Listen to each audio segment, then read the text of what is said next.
بسم اللہ الرحمن الرحیم اقرأ باسم ربک الذی خلق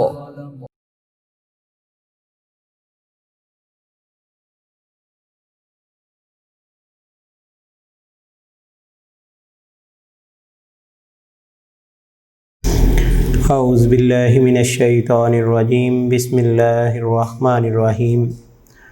معزز سامعین، طلباء و طالبات، آج کا ہمارا لیکچر 9th کلاس کا بک کا جز ثانی، جیسا کہ میں نے ابتدائی لیکچر میں یہ بات آپ لوگوں کو ذہن نشین کروائی تھی کہ ہماری اسلامیات کے 3 حصے ہیں۔ نمبر 1 سورت کا ترجمہ، نمبر 2 احادیث، اور نمبر 3 موضوعاتی مطالعہ۔ تو ہم نے گزشتہ لیکچرز میں موضوعاتی مطالعے کو ڈسکس کیا تھا، جس میں یہ بات تھی کہ قرآن مجید کا تعارف کیا ہے، اللہ اور اس کے رسول سے کیسے محبت کی جائے، اور علم کی ضرورت اور اہمیت کے بارے میں ہم نے پڑھا تھا۔ آج کا ہمارا جو لیکچر ہے وہ احادیث سے متعلقہ ہے، من ہدی الحدیث، جس میں احادیث کے بارے میں بات کی گئی ہے۔ سب سے پہلے تو میں حدیث کا تعارف کروا دوں۔ قرآن مجید اللہ تعالیٰ کی کتاب، جس کے بارے میں اللہ تعالیٰ نے سورہ بقرہ کی ابتدائی آیات میں فرمایا، الف لام میم ذالک الکتاب، یہ کتاب لا ریب فی، اس میں کوئی شک نہیں، ھدی للمتقین، پرہیزگاروں کے لیے ہدایت اور رہنمائی۔ لیکن اس کے ساتھ ہی اللہ نے اس قرآن مجید کی وضاحت کے لیے اور ان اعمال کو کر کے دکھانے کے لیے اپنے پیغمبر کی سنت کو رکھا، جس کے بارے میں حضور اکرم صلی اللہ علیہ وآلہ وسلم نے صحابہ اکرام کو فرمایا کہ میں تم میں 2 چیزیں چھوڑ کے جا رہا ہوں، جو ان پر عمل پیرا ہوگا وہ کبھی گمراہ نہیں ہوگا، جس نے ان دونوں کی پیروی کر لی وہ کبھی بھٹک نہیں سکے گا۔ وہ کون سی چیزیں ہیں؟ کتاب اللہ و سنت رسول، اللہ کی کتاب اور پیغمبر کا طریقہ۔ اور پیغمبر کے طریقہ 2 طرح کا ہے۔ ایک وہ کام جس کام کو آپ نے کر کے دکھایا، اسے سنت کہتے ہیں۔ ایک وہ کام جس کے کرنے کا آپ نے حکم دیا، اسے ہم حدیث کہتے ہیں۔ تو یہاں پہ ہم پاک پیغمبر صلی اللہ علیہ وآلہ وسلم کے ان احکامات کے بارے میں پڑھنے لگے ہیں جو اللہ نے اپنے پیغمبر کو بتائے اور پیغمبر نے انسانوں تک پہنچائے، کیونکہ پیغمبر اپنی مرضی سے نہیں بولتا۔ جب اللہ حکم فرماتے ہیں، جو اللہ حکم فرماتے ہیں، پیغمبر وہی بولتا ہے۔ تو اس حدیث کو اگر ہم لفظی لحاظ سے دیکھیں تو اس کا مطلب ہوتا ہے بات، گفتگو، یعنی پیغمبر کی جو بات ہوتی ہے اسے حدیث بولا جاتا ہے۔ پیغمبر کی جو گفتگو ہوتی ہے اسے حدیث بولا جاتا ہے۔ تو اس کو لکھنے کا طریقہ سب سے پہلے میں آپ کو سکھا دوں بیٹا، اس کے بعد آپ کو یہ گاہے بگاہے ڈیز کے لحاظ سے احادیث پڑھائی جائیں گی، اور آپ اگر روز کی ایک حدیث بھی یاد کریں گے تو 9th کے سلیبس میں یہ ٹوٹل 10 احادیث ہیں۔ آپ زیادہ سے زیادہ 10 دنوں میں ان احادیث کو مکمل کر لیں گے۔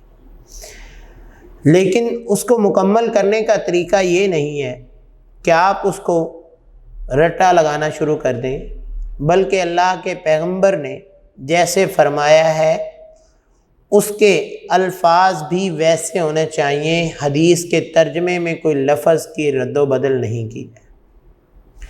اب سب سے پہلے کیا ہے، ہمارے پاس حدیث، ہم نے جب لکھنا ہے تو حدیث لکھیں نہ لکھیں، حدیث کا نمبر دیں، نیچے اس کا ترجمہ لکھیں۔ ترجمہ لکھنے کے بعد، کیونکہ بک میں ہر لغت نہیں دیے گئے، آپ کو جب پڑھائے جائیں گے تو آپ نے ان الفاظ کے معنی یاد کرنے ہیں اور ساتھ ساتھ لکھ لینے۔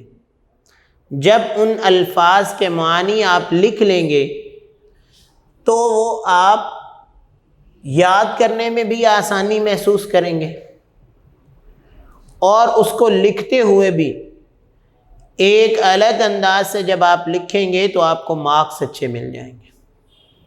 ہر لغت سے مراد کیا ہے؟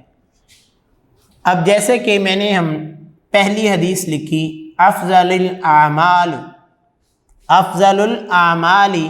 لا الہ الا اللہ۔ افضل الاعمال، افضل مین کیا ہے؟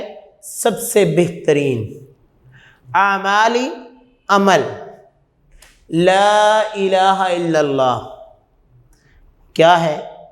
یہ بات تسلیم کرنا کہ اللہ کے سوا کوئی عبادت کے لائق نہیں۔ وامین ہوتا ہے اور افضل، بہترین، الدعائی دعا، الاستغفار، استغفار کا مطلب کیا ہوتا ہے؟ گناہوں سے معافی۔ تو آپ یہاں پہ افضل، بہترین، دعائی لکھ سکتے ہیں، یا لا الہ الا اللہ، اللہ کے سوا کوئی معبود نہیں، الاستغفار، گناہوں کی بخشش۔ اس کے بعد تشریح آپ لکھیں گے، اور تشریح میں جیسا کہ آپ کی بک میں کچھ چیزیں بیان کی گئی ہیں، اگر آپ اس میں کچھ اضافہ بھی کرنا چاہیں تو وہ اس سے متعلقہ ہو، اگر زائد آپ کریں گے جو اس سے غیر متعلقہ ہوگا تو وہ کاٹ دیا جائے گا۔ لہذا آپ اتنا سا اضافہ کرنے کی اجازت رکھیں کہ جو آپ کے اس ٹاپک سے یا اس مضمون سے متعلقہ ہو، غیر متعلقہ چیز آپ نے اس میں ایڈیشن نہیں کرنی۔ اب آج کی ہماری پہلی حدیث، افضل الاعمال لا الہ الا اللہ، ترجمہ کیا ہے؟ سب سے زیادہ فضیلت والا عمل لا الہ الا اللہ۔ وافضل الدعاء الاستغفار، اور سب سے بہترین دعا کیا ہے؟ استغفار۔ اب یہاں پہ اس حدیث مبارکہ میں حضور اکرم صلی اللہ علیہ وآلہ وسلم نے ہمیں 2 پہلو بیان کیے ہیں۔ پہلا حصہ جس میں اللہ کی توحید کے بارے میں اقرار کرنا سب سے زیادہ فضیلت والا عمل قرار دیا گیا۔ کون سی فضیلت؟ یعنی یہ بات مان لینا کہ کائنات کا مالک ایک ہی ہے، اللہ۔ یہ بات تسلیم کر لینا کہ اس کائنات کو تخلیق کرنے والا ایک ہی ہے، وہ کون ہے؟ اللہ۔ اپنی ذات اور اپنے کاموں میں جو یکتا ہے وہ کون ہے؟ اللہ۔ اللہ وحدہ لا شریک کے بارے میں ہم یہاں پہ ایک اور بھی بات کہہ سکتے ہیں کہ انسان جب مسلمان صدق دل سے کلمہ پڑھتا ہے اشہد ان لا الہ الا اللہ، تو وہ اس بات کی گواہی دیتا ہے کہ اللہ کے سوا کوئی معبود نہیں، اللہ کے سوا کوئی الہ نہیں جس کے سامنے سجدہ کیا جائے، یعنی سر کو اللہ کے سوا کسی کے سامنے جھکانا جائز نہیں۔ دوسری چیز، سورہ اخلاص میں اللہ تعالیٰ نے اپنے پیغمبر کی اس حدیث کی وضاحت یوں کر دی، قل هو اللہ احد، قل کہہ دیجئے، واللہ احد، اللہ ایک ہے، اللہ الصمد، اللہ بے نیاز ہے، لم یلد ولم یولد، نہ اس نے کسی کو جنا اور نہ وہ کسی سے جنا گیا، یعنی نہ اس کی کوئی اولاد ہے اور نہ وہ کسی کی اولاد ہے، وَلَمْ يَكُنْ لَهُ كُفُوًا أَحَدٌ، اور کوئی بھی اس کا ہمسر نہیں ہے، یعنی اللہ کی توحید جو ہے وہ سب سے زیادہ بہترین عمل ہے کہ اس بات پر یقین رکھ لینا کہ اللہ واحد ہے، اللہ کے سوا کوئی اس درجے کے بارے میں سوچنا بھی مت۔ تو حدیث کے پہلے حصے میں اللہ کے سوا کسی دوسرے کو الہ نہ ماننے کا اقرار اور اپنے عمل سے اس عقیدے کا اظہار سب سے زیادہ فضیلت والا عمل قرار۔ لا الہ الا اللہ میں لفظ الہ جو ہے اس سے مراد ایسی ذات جس کی عبادت کی جائے، میں نے ابھی بتایا جس کے سامنے سجدہ ریز ہوا جائے، جس سے بے پناہ محبت کی جائے اور عقیدت ہو۔ اللہ ہی کی ذات ہے جس نے ہمیں پیدا کیا، جس نے ہمیں تخلیق کیا، ہمیں عقل دی، سوچ دی، بصیرت دی، ہمیں نہ صرف زندگی دی بلکہ زندگی کی تمام نعمتیں بھی عطا کر دی۔ کون سی زندگی میں ہم کیا استعمال کرتے ہیں؟ ہماری آنکھیں دیکھتی ہیں، یہ اللہ نے انہیں بنائی دی، ہمارے کان سنتے ہیں تو اللہ نے انہیں سماعت دی، ہمارے ہاتھ کام کرتے ہیں، ان میں اللہ نے طاقت دی ہے تو وہ کس نے دی ہے؟ اللہ نے دی ہے، اس میں ہمارا کوئی کمال نہیں ہے۔ ہمیں چاہیے کہ اپنے قول و فعل میں اسی ذات کو الہ مانیں، یہ بات تسلیم کر لیں کہ ہماری ہر بات پر کون طاقت رکھتا ہے؟ وہ اللہ کی ذات ہے، تو اسی کی عبادت کریں، اسی سے ہی محبت کریں۔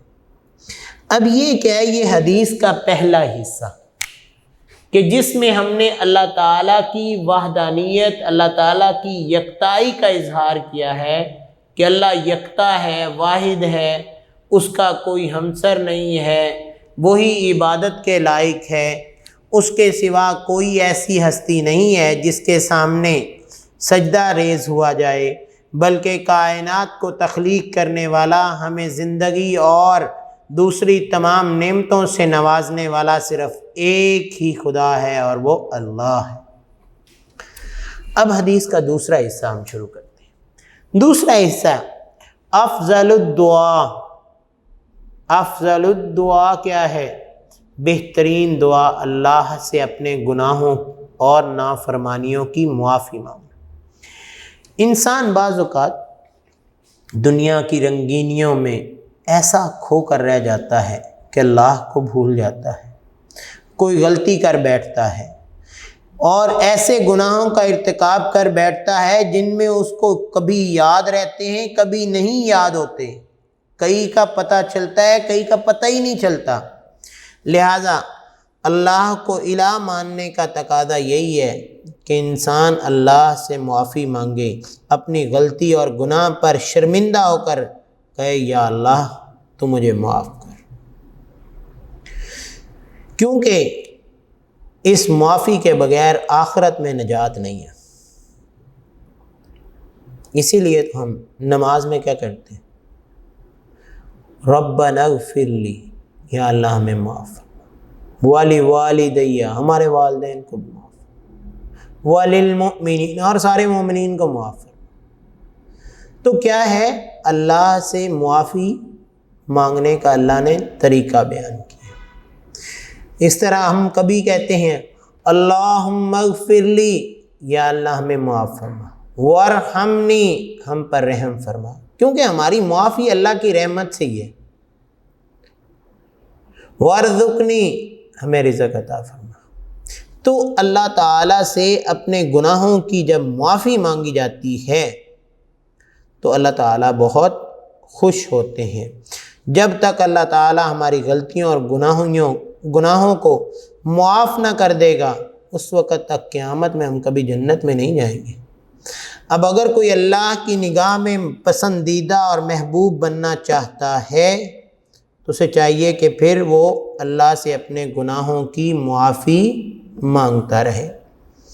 اب اس گناہوں کی معافی اگر طلب کر لی تو اس کے بارے میں حضور اکرم صلی اللہ علیہ وآلہ وسلم نے یہ بات ایک اور حدیث میں فرمائی کہ جب ایک مومن اور ایک مسلمان جو ہے وہ غلطی کر بیٹھتا ہے اور اس کے بعد اپنے اللہ سے معافی طلب کرتا ہے، توبہ کرتا ہے، تو اللہ تعالیٰ اس کی توبہ کو قبول کرتے ہیں اور اپنے فرشتوں سے فرماتے ہیں کہ گواہ ہو جاؤ، میں نے نہ صرف اس کی توبہ کو قبول کیا بلکہ اس کے گناہوں کو نیکیوں میں بھی بدل دیا۔ تو یہ دیکھیں، یہ کیا ہے کہ جب انسان گناہ کر بیٹھتا ہے اس کے بعد اللہ سے معافی مانگتا ہے، یا اللہ تو ہی میرا رب ہے، اور کبھی وہ دعا کرتا ہے اللہم انی ظلمت نفسی، یا اللہ میں نے اپنی جان پر ظلم کر لیا، مطلب میں نے گناہ کر لیا، ظلمن کثیرا، اور بہت زیادہ گناہ کر لیے، لا یغفر الذنوب، میرے گناہوں کو کوئی معاف کرنے والا نہیں، الا انت، صرف تو ہی ہے، یا اللہ تو ہی ہے جو میرے گناہوں کو معاف کرنے والا ہے۔ کائنات میں کوئی ایسی ہستی مجھے نظر نہیں آتی جو میرے گناہوں سے مجھے معافی دے دے، میرے گناہوں کو مجھے مٹا دے، یا اللہ تو ہی واحد ہستی ہے۔ تو جب اللہ اپنے بندے کے ایسی التجائیں سنتا ہے تو اللہ تعالیٰ بہت خوش ہوتے ہیں۔ تو دیکھیں اللہ کے پیغمبر نے ہمیں زندگی گزارنے کے دو پہلو یہاں بیان کیے کہ ایک، جب انسان اپنے اللہ کو الہ مان لیتا ہے، معبود مان لیتا ہے، اس کے سامنے سجدہ ریز ہونا سمجھ لیتا ہے کہ اس کے سوا کسی کے سامنے سجدہ ریز نہ ہوا جائے، اگر عبادت کی جائے تو صرف اللہ کی جائے، اس کے سوا کوئی عبادت کے لائق نہیں ہے، وہ واحد اور یکتا ہستی ہے اور وہ اللہ کی ہستی ہے، تو اللہ تعالیٰ اس کے اس ذکر کو سب سے افضل ذکر قرار دیتے ہیں۔ دوسری طرف جب انسان گناہ کر بیٹھتا ہے تو اس گناہ کی صورت میں میں نے آپ کو مختلف دعائیں بتائی ہیں جو کہ اللہ کے پیغمبر نے بتائیں۔ کبھی ہم کیا کہتے ہیں ربنا اغفر لی، یا اللہ ہمیں معاف فرما، ولی والدی، ہمارے والدین کو بھی معاف فرما، وللمؤمنین، اور مومنین کو معاف فرما۔ کبھی ہم کہتے ہیں اللہم اغفر لی، یا اللہ مجھے معاف فرما، وارحمنی، مجھ پر رحم فرما۔ تو یہ کیا ہے؟ جب انسان ایسی دعائیں کرتا ہے اللہ تعالیٰ بہت خوش ہوتے ہیں۔ کبھی انسان کیا کہتا ہے اللہم انی ظلمت نفسی ظلما کثیرا ولا یغفر الذنوب الا انت فاغفر لی، صرف تو ہی ہے، فاغفر لی، مجھے معاف فرما۔ تو یہ کیا ہے؟ یہ اللہ تعالیٰ سے معافی مانگنے کا ایک طریقہ ہے۔ تو اللہ کے پیغمبر نے ہمیں طریقہ سکھا دیا۔ تو ہم نے بیٹا اس حدیث کو انہی الفاظ معنی لکھنے کے بعد تشریح میں اسی انداز سے بیان کرنا ہے کہ حضور اکرم صلی اللہ علیہ وآلہ وسلم کی حدیث مبارکہ کے دو پہلو ہیں۔ پہلے پہلو میں یہ آپ صلی اللہ علیہ وآلہ وسلم نے تمام مومنین اور مسلمانوں کو یہ بات فرمائی کہ جو شخص جو ہے وہ بہترین عمل کرنا چاہتا ہے وہ اپنے دل میں اللہ کی توحید، اللہ کی وحدانیت کو تسلیم کر لے اور اس کے دل میں ہمیشہ یہی بات ہو کہ کائنات کی سب سے بڑی ہستی اللہ ہے۔ لیکن دوسری طرف اگر انسان دوسرے پہلو میں یہ بیان کریں کہ اگر انسان غلطیاں کر بیٹھتا ہے، جانے اور انجانے میں گناہ کر بیٹھتا ہے، تو ان گناہوں کے بدلے میں جب انسان اللہ سے معافی طلب کرتا ہے تو اللہ تعالیٰ اس کے گناہوں کو معاف کرتے ہوئے بہت خوشی محسوس کرتے ہیں۔ تو اللہ تعالیٰ سے دعا ہے کہ اللہ تعالیٰ ہمیں حدیث یاد کرنے کے ساتھ ساتھ اس پر عمل پیرا ہونے کی توفیق بھی عطا فرمائے۔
بسم اللہ الرحمن الرحیم۔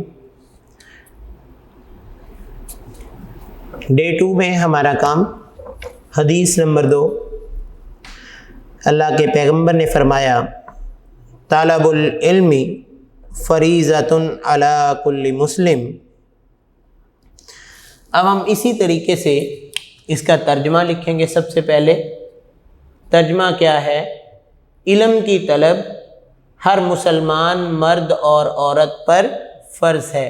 علی کا مطلب ہوتا ہے پر، کلی ہر ایک۔ اگر ہم اس کا حل لغت لکھیں گے تو حل لغت میں ہم نے الفاظ اور معنی لکھنے ہیں، اور الفاظ لکھتے ہوئے اور ان کے معنی لکھتے ہوئے ہم نے خیال کرنا ہے کہ فریضۃ فرض، لازم ضروری، علی پر، کلی ہر ایک، مسلم مسلم۔ اس کے بعد ہم تشریح شروع کریں گے۔ تو بیٹا اگر آپ اس طریقے سے تشریح لکھیں گے تو ہمارے لیے سب سے آسانی پتہ ہے کیا ہے؟ کہ اگر ہمیں یہ 5 نمبر کی آئے گی تو ہمارا 2 نمبر کا ترجمہ ہوگا، 2 نمبر کی تشریح ہوگی، 1 نمبر ہمیں حل لغت کا مل جائے گا۔ تو 5 میں سے 5 نمبر ہم حاصل کر لیں گے۔ لیکن کچھ پیٹرن بدلنے پر اس کے ٹوٹل 3 نمبر رکھے گئے، جس میں 1 نمبر کا ترجمہ ہے، 2 نمبر کی یہ تشریح ہے۔ تو اگر آپ نے یہ اتنا ایکسٹرا لکھا ہوگا تو وہ آپ کے نمبر کبھی بھی نہیں کاٹے گا۔ یعنی اگر 5 نمبر کی بھی دے گا تو پھر بھی آپ پورے نمبر حاصل کر لیں گے، اگر 3 نمبر کی دے گا تو پھر بھی آپ پورے نمبر حاصل کر لیں گے۔ تو لہذا آپ نے اس کے تمام عوامل کو پورا کرنا ہے کہ اس کا ترجمہ لکھنا ہے، اس کے حل لغت یعنی اس کے الفاظ کے معنی یاد جس کو ہوں گے وہی لکھے گا، اس کے بعد آپ نے اس کی تشریح لکھنی ہے۔ تو اس کا ترجمہ کیا ہے؟ طلب العلم، علم کی طلب، علم کا حصول، فریضۃ فرض ہے، علی کل مسلم ہر مسلمان مرد اور عورت پر۔ اب کلی کا مطلب ہر ایک، اس میں مسلمان مرد بھی ہیں، مسلمان عورتیں بھی ہیں۔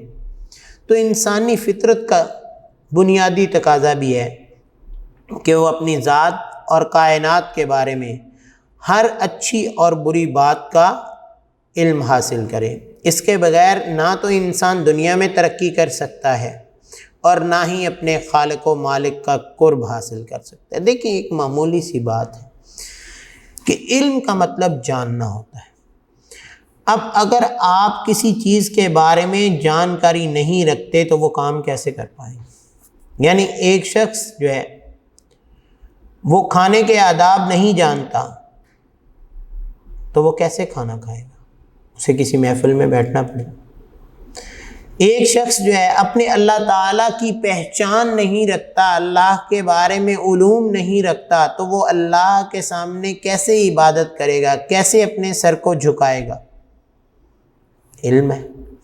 ایک شخص کو نماز پڑھنے کا طریقہ اس نے سیکھا ہی نہیں، سیکھنے کا عمل جو ہے نا یہ بہت ضروری ہے نا، تو سیکھا ہی نہیں تو وہ کیسے اللہ کے سامنے سرب سجود ہوگا؟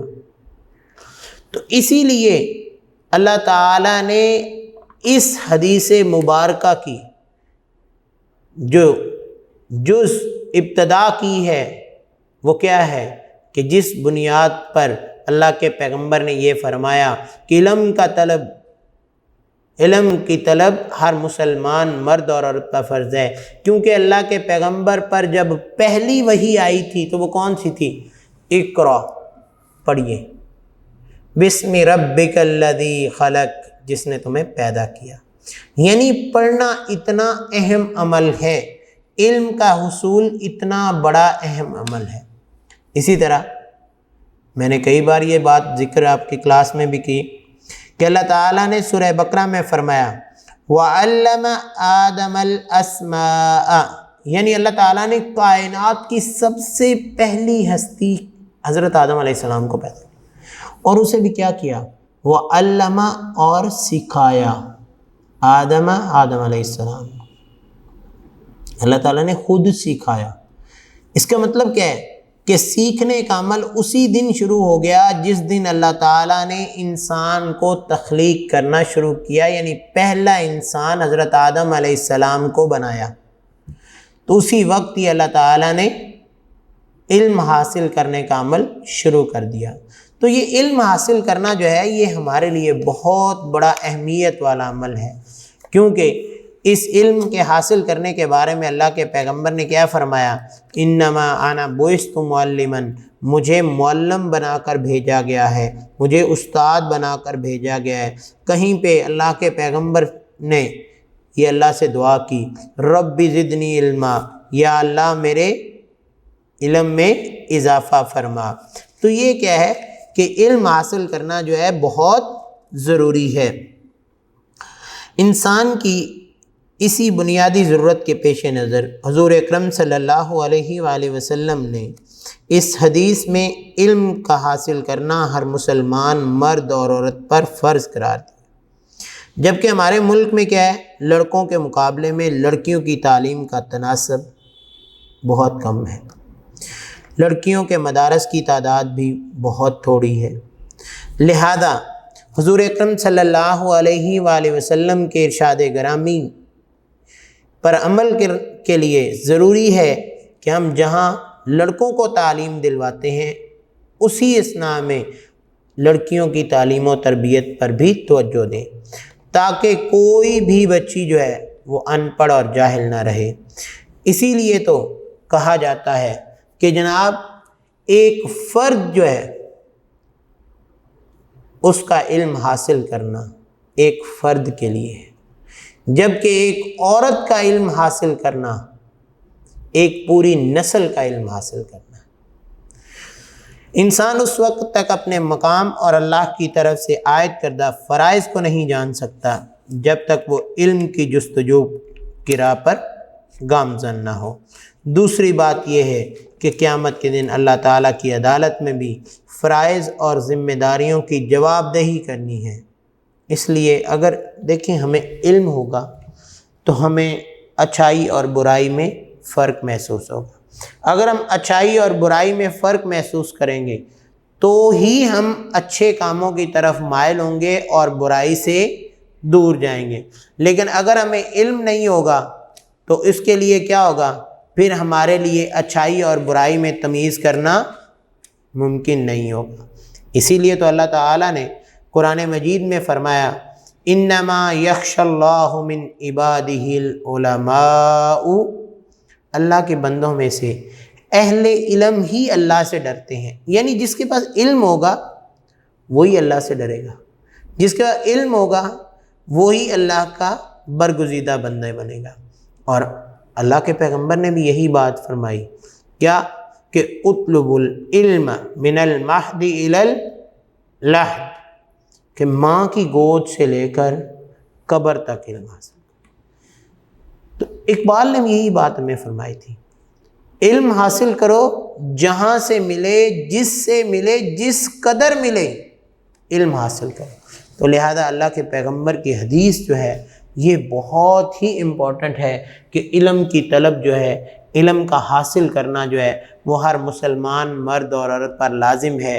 اس سے ہی ہماری قوم جو ہے وہ ان راستوں پر چلے گی جو اللہ اور اس کے رسول کے راستے ہیں، کیونکہ ہمیں ان راستوں کی علم حاصل کرنے کی بنا پر پہچان ہو جائے گی، اور اگر ہم پہچان لیں گے تو ہم اللہ کے سامنے ڈرنے والے لوگوں میں ہو جائیں گے، کیونکہ اللہ تعالیٰ نے قرآن مجید میں فرمایا کہ جو لوگ علم حاصل کرتے ہیں، جو عالم لوگ ہیں، وہی اللہ سے ڈرتے ہیں۔ لہذا ہمیں آپ صلی اللہ علیہ وآلہ وسلم کی اس حدیث پر عمل کرتے ہوئے علم حاصل کرنا چاہیے، وہ دینی علم بھی ہو اور دنیاوی علم بھی ہو، دونوں علوم میں کوئی فرق نہیں ہے۔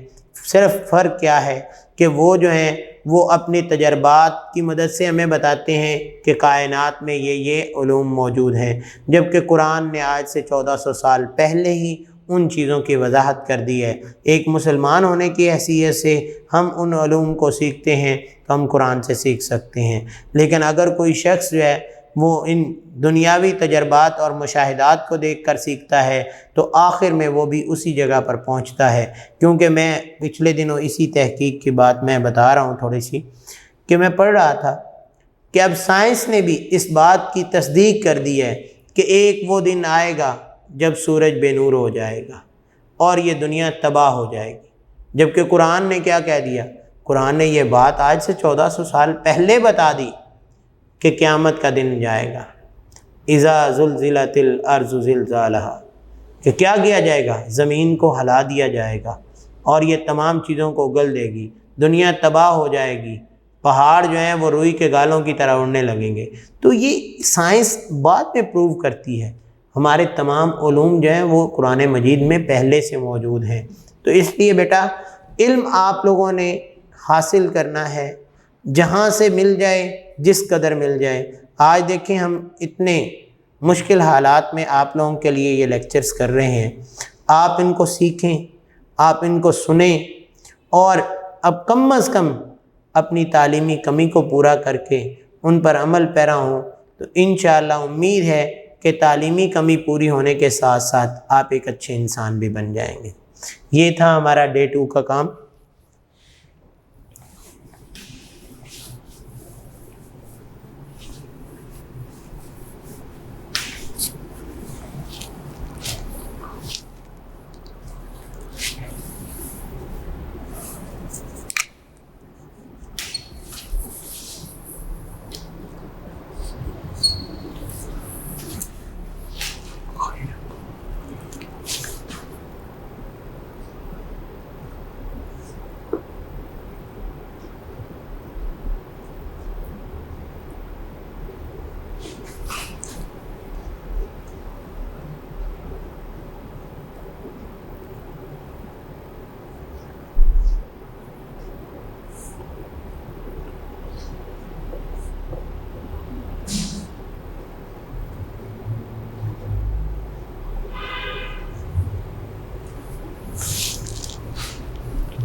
بسم اللہ الرحمن الرحیم۔ ڈے 3 میں ہمارا کام حدیث نمبر 3، اللہ کے پیغمبر نے فرمایا خیرکم من تعلم القرآن وعلمہ، تم میں سے بہتر وہ ہے جس نے قرآن سیکھا، وعلمہ، اور دوسروں کو سکھایا۔ اب اس حدیث مبارکہ میں سب سے موضوع جو چیز ہے وہ قرآن حکیم، اللہ کی کتاب، جس کتاب نے ہمیں زندگی کا ہر پہلو سکھایا، جس نے زندگی کے ہر پہلو پر ایسی رہنمائی کی کہ انسان پیدائش سے لے کر اپنی موت تک ہر لمحہ بلمحہ رہنمائی حاصل کرنا چاہے تو اسی قرآن سے ہمیں مل سکتی ہے۔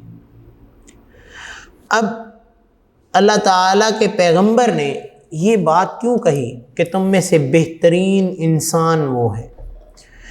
کیونکہ قرآن سیکھنے کا عمل جو ہے یہ سب سے پہلے اللہ نے کیا. سکھانے کا عمل سیکھنے کا عمل انسان نے اور سکھانے کا عمل اللہ نے شروع کیا.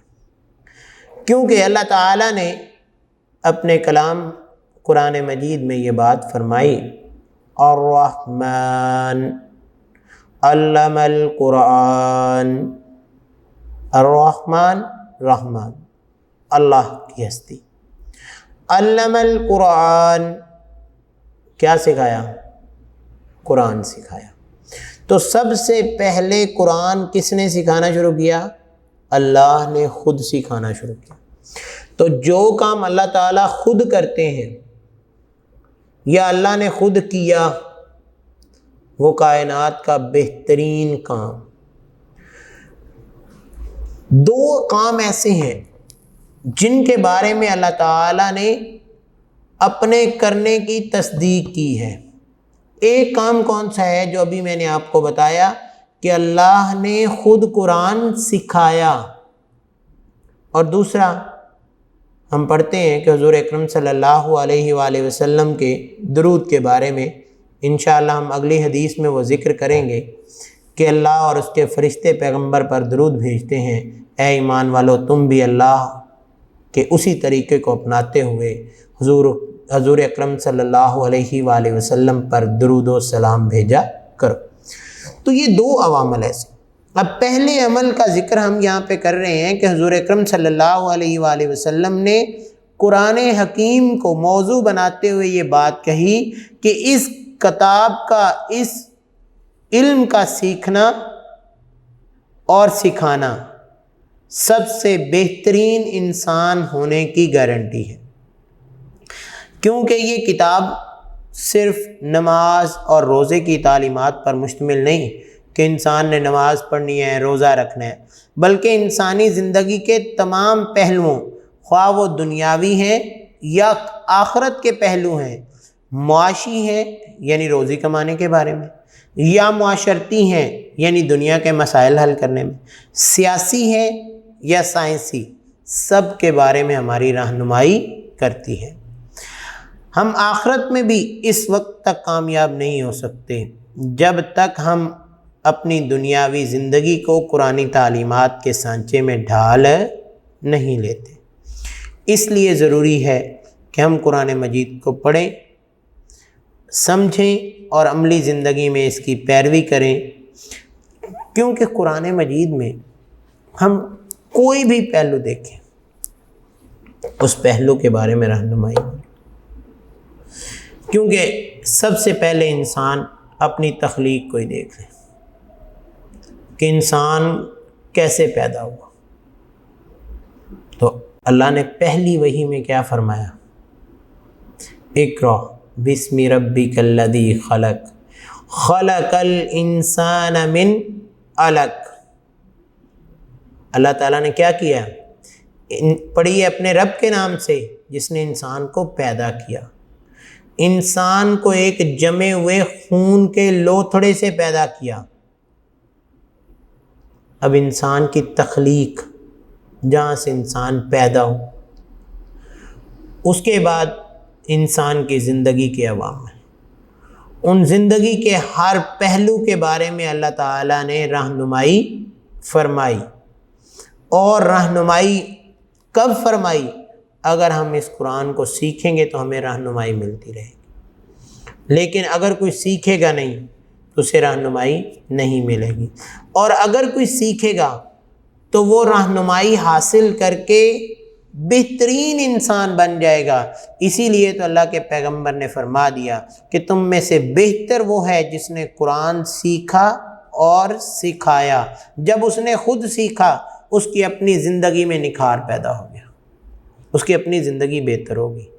جب اس نے دوسروں کو سکھایا تو اس نے صدقہ جاریہ شروع کر دیا کہ وہ خود اگر اس دنیا کو چھوڑ بھی جائے گا تو جن کو اس نے سکھایا ہے، جیسے آج میں اگر یہ بات آپ کو سکھا رہا ہوں، آپ 50-100 لوگ جو ہیں وہ میری بات اگر سن رہے ہیں، تو اس بات کو سننے کے بعد آپ میں سے اگر 2 لوگ بھی اس پر عمل پیرا ہونا شروع ہو جائیں گے تو اس چیز کا ثواب نہ صرف ان 2 کو ملے گا بلکہ اللہ تعالیٰ اس کے بدلے میں مجھے بھی دیں گے۔ اور میرے اساتذہ اکرام، اللہ تعالیٰ ان کو ہماری زندگیاں بھی لگا دے، ان کو صحت دے، جنہوں نے مجھے سکھایا۔ آج اگر میں یہی چیز سیکھ رہا ہوں اور آگے آپ لوگوں کو بتا رہا ہوں، تو آپ کو سکھانے کے ساتھ ساتھ جب آپ عمل کریں گے اس کا ثواب مجھے بھی اور میرے اساتذہ اکرام کو بھی۔ تو دیکھیں گے کتنا لمبا صدقہ جاریہ شروع ہو گیا کہ آج میں نے اگر سکھایا ہے تو آنے والی 10 نسلوں کے بعد بھی کوئی ایسا شخص جو آپ سے سیکھنے کے بعد، اس سے سیکھنے کے بعد آگے سکھاتا جائے گا تو مجھے وہ 10ویں نسل سے بھی ثواب ملتا جائے گا۔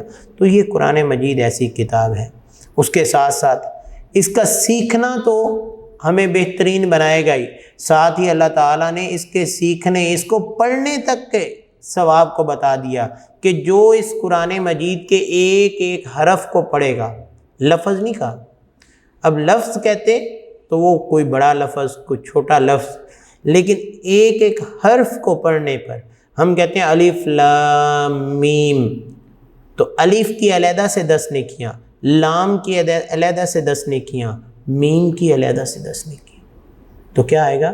الف لام میم 30 نیکیاں ملیں گی۔ تو یہ کیا ہے؟ ہر حرف کے بدلے میں اللہ تعالیٰ نے نیکیاں رکھی ہیں۔ تو اللہ تعالیٰ سے دعا ہے کہ اللہ تعالیٰ ہمیں قرآن سیکھنے اور اس پر عمل کرنے کی توفیق عطا فرمائے، اور اللہ کے پیغمبر کی حدیث کے مطابق ہمیں وہ بہترین انسان بنا دے جنہوں نے قرآن سیکھا، انہی میں ہمارا بھی شمار کر دے۔ اللہ تعالیٰ سے یہی ہم التجا کرتے ہیں اور امید بھی کرتے ہیں کہ ہم ان فارغ اوقات میں قرآن مجید کے علوم کو سیکھیں اور ان لوگوں میں شامل ہو جائیں جو کائنات کے بہترین لوگ ہیں۔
بسم اللہ الرحمن الرحیم۔ ڈے 4 کا ہمارا کام حدیث نمبر 4، حضور اکرم صلی اللہ علیہ وآلہ وسلم کا فرمان۔ آپ صلی اللہ علیہ وآلہ وسلم نے فرمایا، من صلی علی مرۃ فتح اللہ لہ بابا من العافیہ، جس نے مجھ پر ایک مرتبہ درود بھیجا، اللہ نے اس کے لیے عافیت کا ایک دروازہ کھول دیا۔ دیکھیں یہ حدیث مبارکہ پاک پیغمبر صلی اللہ علیہ وآلہ وسلم نے انسانیت کی رہنمائی اس انداز سے فرمائی کہ اللہ کے پیغمبر محسن انسانیت ہیں۔ آپ نے بنی نوع انسان کو دنیا اور آخرت میں کامیابی کا راستہ دکھایا، اپنی زندگی اور عمل سے ہمارے لیے اسوہ حسنہ پیش کیا، مطلب ایسی مثالیں پیش کیں کہ جن پر عمل پیرا ہو کر، جن کی پیروی کر کے ہم اچھے انسان بن سکتے ہیں۔ انسان پر حضور اکرم صلی اللہ علیہ وآلہ وسلم کے بہت سے احسانات ہیں، اور ان احسانات کا تقاضا یہ ہے کہ ہر چیز سے زیادہ اللہ کے پیغمبر سے محبت کی جائے، اللہ کے پیغمبر سے پیار کیا جائے، اور محبت کرنے کی عملی شکل یہ ہے کہ آپ صلی اللہ علیہ وآلہ وسلم کی تعلیمات پر عمل کیا جائے، اور آپ کی تعلیمات پر جو شخص عمل کرتا ہے، اللہ کے پیغمبر صلی اللہ علیہ وآلہ وسلم نے فرما دیا کہ جس نے میری پیروی کی اس نے اللہ کی پیروی کی۔ یہ اللہ کا کلام ہے، وَمَن يُطِعِ الرَّسُولَ فَقَدْ أَطَاعَ اللَّهَ، جس نے اللہ کے پیغمبر کی پیروی کی اس نے اللہ کی پیروی کی۔ اسی لیے تو کیا ہے کہ اللہ کے پیغمبر سے محبت کا یہ طریقہ ہے، اور اگر کوئی شخص اللہ کے پیغمبر سے محبت رکھتا ہے تو وہ کبھی بھی اس سے آگے نہیں جاتا۔ جتنا اللہ کے پیغمبر نے فرما دیا اس پر اسی انداز سے یقین رکھتا ہے، کیونکہ اللہ تعالیٰ نے قرآن مجید میں فرمایا لا تقدموا بین ید اللہ ورسولہ واتقوا اللہ، اللہ اور اس کے رسول سے آگے نہ بڑھو، یعنی جتنا اللہ کے پیغمبر نے کہا ہے۔ اللہ کے پیغمبر نے فرمایا جس نے مجھ پر ایک مرتبہ درود بھیجا اللہ نے اس کے لیے عافیت کا ایک دروازہ کھول دیا، اور اگر کوئی سارا دن ہی درود پڑھتا رہے تو اس کی کامیابی اور کامرانی کے اور اس کی شفاعت کے کتنے دروازے کھل جائیں گے؟ جنت کے صرف 8 دروازے۔ اور اگر انسان دن میں اللہ تعالیٰ سے اپنی کامیابی کے دروازے کھلوانا چاہے تو جو شخص اللہ کی رحمتوں میں رہتے ہیں وہ کیا کرتے ہیں؟ وہ پورا دن درود ہی پڑھتے رہتے ہیں۔ آپ صلی اللہ علیہ وآلہ وسلم پر درود پڑھنے کی اگر میں فضیلت بیان کروں تو میرا خیال ہے ہم کئی گھنٹے بھی بات کریں تو یہ بات ختم ہی نہیں ہو، کیونکہ اس کا بہترین عمل یہ ہے کہ اللہ تعالیٰ نے خود فرمایا ہے کہ اللہ اور اس کے فرشتے پیغمبر پر درود بھیجتے ہیں، اے ایمان والو تم بھی ان پر درود و سلام بھیجا کرو۔ اس سے ظاہر ہوتا ہے کہ حضور صلی اللہ علیہ وآلہ وسلم پر درود بھیجنے کی ہمیں اللہ تعالیٰ کی طرف سے بھی تاکید کی گئی ہے۔ اسی طرح اگر میں آپ کو ایک اور پہلو بیان کروں کہ آپ صلی اللہ علیہ وآلہ وسلم مسجد نبوی میں بیٹھے تھے، ایک صحابی آئے، آ کے کہا ہے اللہ کے رسول کوئی ایسا عمل بتائیں کہ وہ میں عمل کروں اور میں جو بھی دعا کروں اللہ تعالیٰ میری دعا کو پورا کر دے۔ آپ صلی اللہ علیہ وآلہ وسلم نے فرمایا کہ اپنی دعا میں درود کو شامل کر۔ اس نے پوچھا کتنا درود پڑھوں؟ آپ نے فرمایا جتنا زیادہ سے زیادہ ہو سکتا ہے۔ کچھ دن گزرے، اس نے کہا اللہ کے رسول میں دعا مانگتا ہوں اور 3 حصے میں اپنی دعا مانگتا ہوں، ایک حصہ میں درود پڑھتا ہوں۔ آپ صلی اللہ علیہ وسلم نے فرمایا درود زیادہ پڑھا۔ پھر کچھ دن کے بعد اللہ کے رسول کے سامنے حاضر ہوا، کہنے لگا اللہ کے رسول میری دعائیں بہت قبول ہونے لگی ہیں، مجھے بتائیں میں اس میں کوئی اور اضافہ کروں؟ آپ نے فرمایا اور درود پڑھو۔ کہنے لگا اللہ کے رسول اب میں آدھی دعا مانگتا ہوں، آدھا درود پڑھتا ہوں۔ آپ نے فرمایا اور اضافہ کر۔ اگلی دفعہ ملاقات ہوئی، آ کے کہنے لگا اللہ کے رسول کوئی اور میرے لیے حکم؟ آپ نے فرمایا درود میں اور اضافہ کر۔ اس نے کہا اب میں 3 حصے درود پڑھتا ہوں، صرف ایک حصہ اپنی خواہشات اور التجائیں اللہ کے سامنے رکھتا ہوں۔ آپ نے فرمایا درود کو اور بڑھا دو۔ تو جب 4تھی دفعہ اس نے کہا اللہ کے رسول اب تو میری یہ حالت ہے کہ میں بس دعا مانگتا ہوں اور میں درود ہی پڑھتا رہتا ہوں، تو اللہ تعالیٰ میری تمام ضرورتیں خود بخود ہی پوری کر دیتے ہیں۔ تو اللہ نے فرمایا، اللہ کے پیغمبر نے فرمایا کہ جب تم پوری دعا درود پڑھتے رہو گے تو اللہ تعالیٰ تمہاری حاجتیں خود بخود ہی پوری کرتے جائیں گے، تمہیں کچھ مانگنے کی ضرورت ہی نہیں رہے گی۔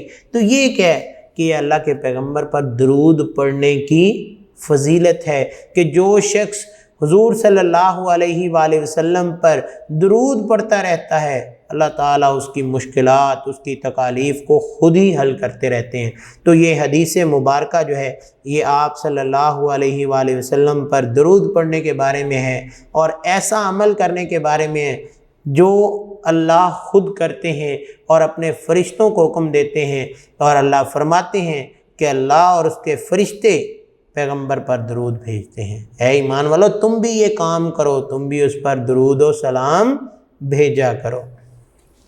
یہ تھی ہماری حدیث نمبر 4، اور ڈے 4 میں ہم نے حدیث نمبر 4 کو پڑھا۔ اس میں اللہ کے پیغمبر پر درود پڑھنے کی تلقین کی گئی۔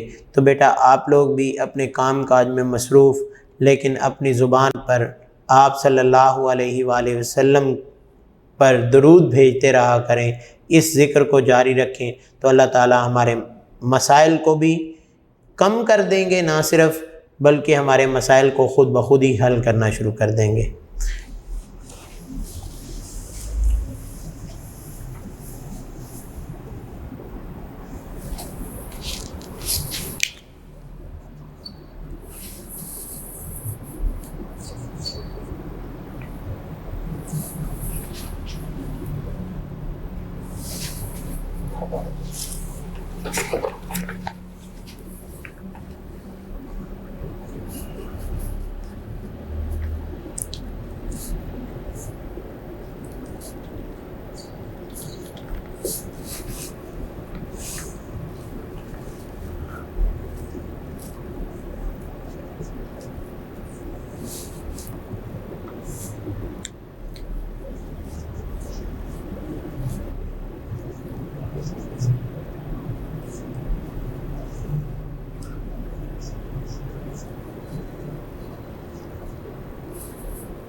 بسم اللہ الرحمن الرحیم۔ ڈے 5 میں ہمارا کام ہے حدیث نمبر 5، پاک پیغمبر صلی اللہ علیہ وآلہ وسلم کی حدیث، لا یؤمن احدکم حتی یکون ہواہ تبع لما جئت بہ۔ انسان کی فطرت میں یہ بات شامل ہے، جو اللہ نے انسان کو شعور دیا ہے، انسان اس پر اپنا تصور بھی رکھتا ہے، لیکن اس حدیث مبارکہ کا ترجمہ پڑھنے کے بعد انسان یہ بات سمجھ لے گا کہ انسان اگر اپنا شعور جو ہے اس کا اپنی سمجھ بوجھ کے استعمال کم سے کم کرے تو بہتر ہے۔ آپ صلی اللہ علیہ وآلہ وسلم نے فرمایا، ترجمہ یہ ہے، تم میں سے کوئی شخص مومن نہیں ہو سکتا، لا یؤمن احدکم، ایک بھی مومن نہیں ہو سکتا، حتی یکون ہواہ تبعا لما جئت بہ، جب تک اس کی خواہش یعنی اس کی جو طلب ہے اس تعلیم کے مطابق ہو جائے جو کہ میں لایا ہوں۔ یعنی تم میں سے اس وقت تک کوئی بھی شخص مومن نہیں ہو سکتا جب تک اس کی خواہشات اللہ کے پیغمبر کے حکم کے مطابق نہ ہو جائیں۔ اور اللہ کے پیغمبر کے حکم کے مطابق کیا ہے کہ اللہ کے پیغمبر کون سے احکامات دیتے ہیں؟ جو اللہ حکم فرماتے ہیں۔ جو کون حکم فرماتے ہیں؟ جو اللہ حکم فرماتے ہیں وہی اللہ کے پیغمبر اپنے فالوورز کو، اپنے پیروکاروں کو، اپنے صحابہ اکرام کو فرماتے تھے۔ اور اسی لیے تو آپ صلی اللہ علیہ وآلہ وسلم کے بارے میں اللہ تعالیٰ نے کیا فرمایا کہ پیغمبر جب بھی بولتا ہے وہی بولتا ہے جو اللہ کی طرف سے وحی آتی ہے۔ تو میں بات کر رہا تھا کہ انسان کی فطرت میں ہے کہ اللہ تعالیٰ نے ایک انسان کو یہ چھوٹ دی ہے کہ تیرے سامنے دو راستے ہیں اور تو ان دونوں راستوں میں سے اپنی مرضی کا چناؤ کر لے، جس راستے کو تو چاہتا ہے اختیار کر لے اور جس راستے کو تو چاہتا ہے وہ چھوڑ دے۔ اب جو مومن ہوگا وہ راستہ اختیار کرے گا جس راستے پر اس کے جذبات نہیں بلکہ اللہ کے پیغمبر کی تعلیمات کہہ رہی ہوں گی، لیکن جو مومن نہیں ہوگا وہ راستہ اپنائے گا جس راستے پر اس کے جذبات، اس کے خیالات، اس کے تفکرات اس کو لے کر جانا چاہیں گے۔ لہذا اسے چاہیے کہ وہ ارادہ اور اختیار کے باوجود برائی یا گناہ کے کاموں سے اجتناب کرے، اس راستے پر جائے جو اللہ کے پیغمبر نے اسے بتایا۔ دوسرا، جب وہ اپنی زندگی کو اللہ کے پیغمبر کے احکامات کے مطابق ڈھال لے گا تو اس کو ایمان کی لذت ملنا شروع ہو جائے گی، کیونکہ اگر کوئی شخص ایسا نہیں کرتا تو وہ ایمان کی لذت سے ناواقف ہوتا ہے۔ آپ نے کبھی غور کیا ہو کہ جو لوگ اللہ کے پیغمبر کی پیروی کرنے والے ہیں وہ ہر معمولی معاملے میں اللہ کے پیغمبر کے احکامات سے اپنی تعلیمات حاصل کرنا شروع کرتے ہیں۔ کوئی بھی معاملہ ہے وہ فوراً کہتے ہیں قرآن میں دیکھ لیں، حدیث میں دیکھ لیں اس کے بارے میں کیا حکم ہے۔ جب اللہ نے یہ فرما دیا، اللہ کے پیغمبر نے اس کے بارے میں یہ وضاحت کر دی تو وہ اس معاملے کو اس طریقے سے حل کرتے ہیں، خواہ وہ ان کی زندگی کا انفرادی معاملہ ہو یا اجتماعی معاملہ ہو، ان کا سیاسی معاملہ ہو یا معاشرتی معاملہ ہو۔ وہ اس معاملے کو کس انداز سے دیکھتے ہیں؟ جس انداز سے اللہ کے پیغمبر نے فرمایا یا اللہ نے فرمایا۔ لہذا رسول اللہ صلی اللہ علیہ وآلہ وسلم کا پیغام ہے کہ اللہ تعالیٰ نے بھی فرمایا جس نے میرے نبی کی اطاعت کی گویا اس نے میری اطاعت کی۔ میں نے یہ گزشتہ ایک حدیث میں بھی ذکر کیا تھا کہ وَمَن يُطِیعِ الرَّسُولَ فَقَدْ أَطَاعَ اللَّهَ، یعنی جس نے اللہ کے رسول کی اطاعت کی اس نے میری اطاعت کی، یعنی اللہ کی اطاعت کی۔ اسی طرح اللہ تعالیٰ نے سورہ محمد میں فرمایا اطیعوا اللہ واطیعوا الرسول ولا تبطلوا اعمالکم، اللہ تعالیٰ اور اس کے رسول صلی اللہ علیہ وآلہ وسلم کی اطاعت کرو اور اپنے اعمال ضائع نہ کرو۔ یعنی جو شخص اللہ کے پیغمبر کے حکم کے بغیر، اللہ کے پیغمبر کے بتائے ہوئے طریقے کے بغیر، ان کی تعلیمات کے بغیر زندگی گزارے گا تو اس کے اعمال ضائع کر دیے جائیں گے۔ اسی لیے تو اللہ تعالیٰ نے فرمایا لا تقدموا بین ید اللہ ورسولہ، اللہ کے پیغمبر اور اللہ کے بتائے ہوئے طریقے سے ایک قدم بھی آگے نہ چلو۔ دیکھیں، ہم غور کریں کہ اللہ تعالیٰ کے پیغمبر نے اپنی سنت کے ذریعے ہمیں سکھایا کہ جناب صبح کی 2 سنتیں پڑھنی ہیں، 2 فرض پڑھنے۔ اگر آپ میں سے کوئی 4 سنتیں پڑھ دے اور 4 فرض پڑھ دے قبول ہو جائیں گے؟ قاری صاحب فوراً فتویٰ لگا دیں گے، وہ کہیں گے بھئی یہ کہاں لکھا ہے؟ یعنی جتنا اللہ اور اس کے رسول نے بتایا ہے وہ کام کرو۔